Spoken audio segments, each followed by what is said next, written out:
I have a date for you, and I wonder if anyone knows what happened on this date. December the 17th, 1903. Gordy's not here. He normally knows these things. 17th of December, 1903.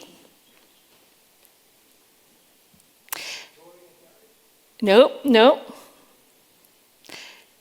It's something to do with two brothers. Yep. Pauline, two brothers in Kitty Hawk, North Carolina, discovered that they could take their machine that they had built and it actually could fly. Wilbur and Orville Wright. The first flight lasted 12 seconds. The second flight lasted 15 seconds. The third flight lasted 59 seconds, so nearly a minute. And apparently they flew in that 59 seconds 120 feet. And obviously they were excited. So they telegraphed their sister Catherine, who apparently lived in Ohio, and this was the message. We have flown 120 feet. It ended well. We will be home by Christmas. Catherine apparently was so excited that she ran down to her local newspaper and she showed the newspaper editor the telegraph. And his reply, "Oh, how nice. The boys will be home for Christmas." He overlooked the big picture, one of the biggest pieces of news of that century. I remember sitting in a class in the University of Aberdeen and our New Testament lecturer telling us, he was an older man, I don't know if he remembered it or not, but he said that the day after the Titanic sunk, the Press and Journal, which was the local Aberdeen newspaper, had this headline, "Northeast man lost at sea." He was on the Titanic. They overlooked the bigger story. What's happening right here in the letter to the Hebrews is that most people were failing to understand what was the bigger picture. They were failing to understand the incredible news of this man, Jesus. In their own struggles, in their own time of pain and suffering and persecution, we've talked about that. This letter was written to Jewish Christians, those who had grown up in the faith of Judaism, but who had converted to Christianity, but they were struggling because in the life that they were, a culture and context in which they were living, Christians were being persecuted, they were suffering, they were in agony, and many of these Christians were starting to turn back to the tradition of Judaism. They had forgotten the bigger picture. They were overlooking the most important news of their lives, who was Jesus. And often that happens, especially today, isn't it? We overlook this man, Jesus, that God stepped into history in human form. Just think about that for a moment. That he faced death, that he conquered death, that he experienced resurrection. It's very difficult to overlook all that. He was the most influential man who ever lived. Apparently, Socrates taught for 40 years. Plato taught for 50 years. Aristotle taught for 40 years, so a combined teaching of influential stuff for 130 years. Jesus taught for 3.5 years. And yet, the influence that he still has on the world today is significant. He didn't write a book, but there have been more books written about him than anyone else. He didn't compose a song, but there's more music written about him, both in what we have sung this morning, but also people like Bach and Beethoven and handle writing stuff about the life of Jesus. He never painted, but all the amazing artists like Da Vinci and Rembrandt, well, they all have painted some story or scene in the life of Jesus. In our passages this morning, we've come after the chapter that talked about the whole hall of faith, the people that in chapter 11 that are recorded, like Abraham and Sarah. We talked about them last week, and Noah, and incredible people of faith. Now, in other words, all those who have gone before us, now what the writer is saying to the people then and to us today is it's our turn. It's our turn. And in the readings, the author points to the ultimate final example for us as well, and that is Jesus himself, the ultimate hero, the ultimate giant slayer, the enemy of shame and suffering and guilt, because that's what he is. The one who came to show us how much we are loved, and the one who showed us beyond any of those others what a life of faith looks like. And he reminds us, the author does, that this race that we are in, and it is a race, is not a sprint, but it's a marathon. So to those of you who are under the age of 30, let me remind you of that. It is not a sprint, it is a marathon. There are people in this congregation who have been on this race for 80 plus years. They know, you know the truth of what I am saying. Marathons are something that I've never done. Anybody ever run a marathon? Anybody here? Dennis? Are you the only one? Oh, Hazel, wonderful. I bow to you. I don't know how you do that. I really don't know how you do that. But let me tell you about 3 people who ran marathons. The first is a lady called Catherine Switzer. I think that's how you pronounce it. She made history in 1967 by being the first woman to run in the Boston Marathon. She wasn't supposed to run. Women were not allowed to run in the Boston Marathon in 1967, but she only gave her initials when she was registering. However, when the race official realized that she was a woman, apparently he attacked her physically as she was running, trying to tear off her bib that was on her to stop her running. And despite the intimidation, despite the abuse, despite apparently, according to her, the bleeding feet, she finished the race. And what she did was she changed history, because the persecution she received on that day sparked a global movement that forced the Boston Athletic Association to officially allow women to race. 5 years later, mind you. That was Catherine. What about Sue? Sue Strachan, British lady, who tackled the London Marathon as a 62-year-old living with vascular dementia. Despite the cognitive challenges that made navigating and training very difficult, Sue did it. And she was incredible. She publicized that she was doing it for the Alzheimer's Society. She finished the race. And then there's Simon. A lovely name, Simon, I think Kinnelly Sides. Unusual name, a British person again. He made the headlines because he was the first man who had disability, who was in a wheelchair, to complete the London Marathon on foot. He was paralyzed from the waist down. He had a neurological condition, but apparently he was unable to feel or move his legs.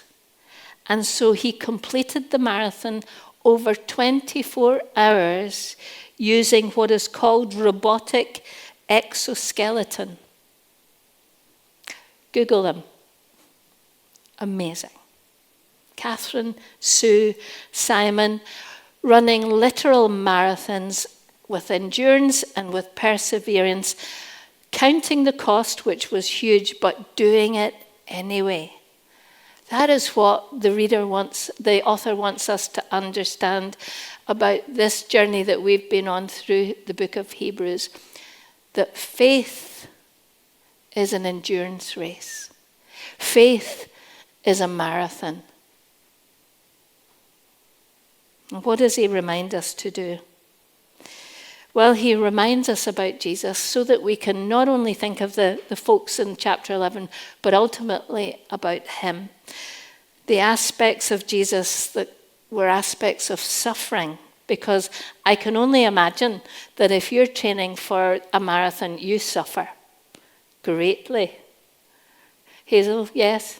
Yeah, you suffer greatly, and every part of you must be like that internally just as much as it is visually. It is a race of endurance, and for many of us, we know it is also a race that has brought much suffering. What does the author tell us to do in this race? Well, he remembers what the Greek the early sports and Olympics would have been like. People who ran races in the original Olympics ran the race naked because they didn't want any baggage to keep them from being as fast as they possibly could be. I don't think I'd like to see that today. But what the author is saying is when you're running the race, you need to shed the baggage. You need to get rid of the sin that so easily entangles, because that's what's keeping you back from running and running well. And I think that most of us know that, don't we? We know that in those seasons of our life when we have stepped out of the will of God, when we've done something really stupid, when we've made a mistake, or we've not treated another person the way that Jesus would have us treat that person, if we've not made the right choice, we all, I'm sure, 100% of us understand what sin is like. We mess up, we get it wrong. And what he's saying is get rid of that. Shed your baggage, folks. And I believe that that's also baggage of guilt and shame. And as I said earlier, Jesus is the one who is the enemy of shame and of suffering and of death and of sin. He wants to help us. Remember, he said, "Come to me, all of you who are weary and heavy laden, give it to me." So if there's any one of us sitting this morning and we're full of shame and guilt, you need not carry that. Jesus wants it. Jesus wants to take it from you and give you freedom to run the race well, not living and keeping in our sin. The author said, shed your baggage. Get rid of the weight that's keeping you back from running this race. And he says also, fix your eyes on Jesus. He gives us an example of the one who faced a cancel culture before it was even a thing. The author, we don't know, as I said right at the beginning, some people think he was Paul, some think he was Apollos. We do not know. But what he reminds us of is Jesus. So in many ways it doesn't matter who the author is. But what we know is that the New Testament is full of all these sporting pictures of boxing or of running. And here is this race. And we are surrounded and we are asked to fix our eyes on Jesus. He is the focus. Not your neighbor. Not the person who you're always trying to keep up with. Not the person that you always feel you have to do more to please them. Whether that's a husband, a wife, a family member, or a friend. It's not a minister or a pastor. You are called to please Jesus. You're called to fix your eyes on him and him alone. A few weeks ago, I know that David in this pulpit said he doesn't care about what anybody thinks of him. And let me tell you, that is true. Absolutely true. What he means is his is a gift of faith. I don't know anybody who trusts the Lord Jesus the way that he does. And so he fixes his eyes on him and not me or any of us.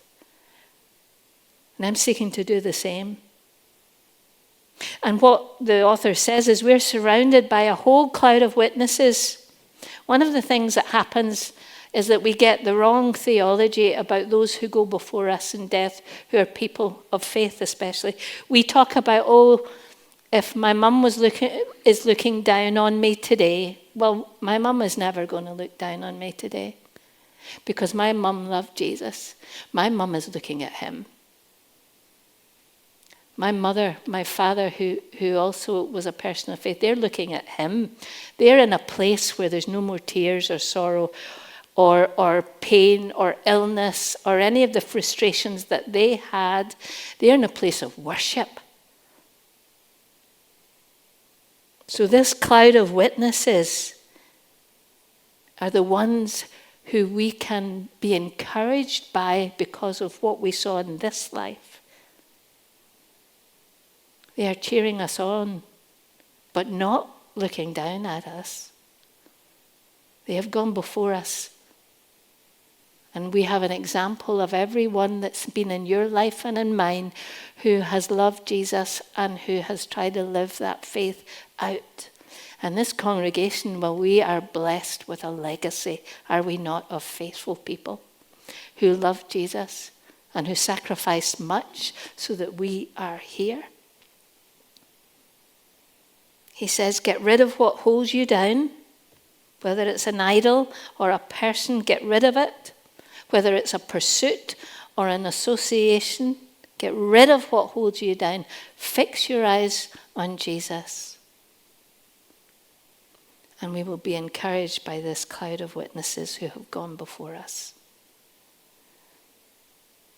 The author tells us that Jesus is the author and perfecter of our faith. That little Greek word is translated leader or founder or pioneer. In other words, he is the chief example that we need to look at. The people in our lives who love Jesus, they encourage us. Yesterday, I told Trevor that he was a Barnabas. He is a son of encouragement. That has been a gift that Trevor has given to us who have known him and loved him for so long. He is a son of encouragement. But Jesus is the chief example of faith. And we are called to trust him, to fix our eyes on him. And the author tells us that just like they did in the Old Testament, they left the camp. Jesus also left the camp. He was crucified outside of the camp. What does that mean for us? Well, I think that means for us that we are called to go out of our comfort zone. Living as people of faith, these boys and 11 of our young people are getting out of their comfort zone and standing up and talking to children for the first time or having to deal with some of the things that they have to deal with. They are an example to us. They are getting out of their comfort zone. I wonder what that would look like for you and for me, to get out of our comfort zone, to get outside the camp. Well, the author is saying that really it's a call to action for us. It's a call to sacrifice, just like Jesus did. He faced the intolerable. He ran the race with endurance. He endured the cross. Endure means patience or perseverance, to abide under something, to have a steady determination to go on. I was reminded as I was reading this week of Edison, who, as we know, the inventor of the light bulb. He failed 200 times before he got it right. His assistant apparently said to him, "Why don't you quit? Why don't you quit? It's not working. Why don't you quit? His response, I've just discovered 200 things that won't work. I want to find the one thing that will. And that meant endurance. And thank God that he did. In this passage, 4 times the author says, endure, endure, endure. Why? Because those young Christians were being oppressed and hated. They were being affected in so many ways. And I think we're getting like that today. We need to be a people of endurance people. We need to be a marathon people. Romans 5:3, Paul says that tribulations or trials produce perseverance. And we need that because this Christian faith and this journey of ours is a marathon. Or as someone described it, as a long obedience in the same direction. A long obedience in the same direction. But before I finish, we might be thinking, oh, trials, suffering, challenges, difficult. It's all a bit hard, Marcina. But what does the author tell us? It tells us that Jesus, for the joy that was set before him, endured the cross. We are called in this word to a sacrifice of praise. That even though life might be difficult or challenging for us, we are called to leave our comfort zone and we are called to be a people who sacrifice and praise to God. A people of joy. A people of joy. Because the joy of the Lord is our strength. I want to leave you today remembering Jesus on the cross. One of the most painful forms of torture. The word excruciating comes from cross. It was the maximum torture that he could or anyone could have had. But for the joy that was before him, he endured the cross. And the joy is when every one of us says yes to Jesus. When every one of us says, Jesus, I want you to be my Lord and my Savior and my Lord. Running marathons require heavy emotional and mental endurance, but I imagine the joy at the end would be supreme. To finish the race well. And we are challenged today in this word to be this marathon people who go on this journey that may be challenging, and it has been, but with joy in our hearts because we know the end of the story. We know that Jesus promises life in all its fullness, here and now and to come. I want to finish with this piece. The Greeks apparently had a race in their Olympic Games that was unique. The winner was not the runner who came in first. It was the runner who finished with his torch still lit. I wonder, do you, like me, want to run all the way with the flame of your torch still lit? Let me pray.